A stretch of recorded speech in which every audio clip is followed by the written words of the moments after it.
Hang Jebat, lebih baik kau turun. Sorry, salah filem dah. Korang tahu tak, jalan Hang Jebat ini sebenarnya merujuk kepada pahlawan legenda Kesultanan Melaka dan juga rakan karibnya Hang Tuah. Walaupun nama jalan ini dinamakan sempena seorang pahlawan Melayu, sejarahnya jauh berbeza sekali. Sebenarnya, rumah-rumah teres kolonial di jalan ini dibina pada tahun 1930 untuk menempatkan kaki tangan British yang bekerja di kem-kem Army berdekatan Pasir Panjang dan Alexandra. After World War II and the withdrawal of the British Army, rumah-rumah tersebut dikosongkan. Hari ini, rumah Colonial Terraces ini sudah disewakan kepada orang awam sebagai rumah kediaman. Di hujung jalan ini pula terletaknya Masjid Hang Jebat.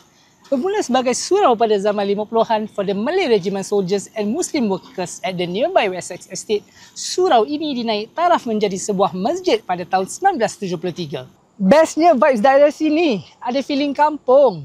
Yang paling menarik sekali ialah dulu masjid ini bersebelahan landasan kereta api KTM. Jemaah harus melintasi landasan tersebut untuk ke masjid.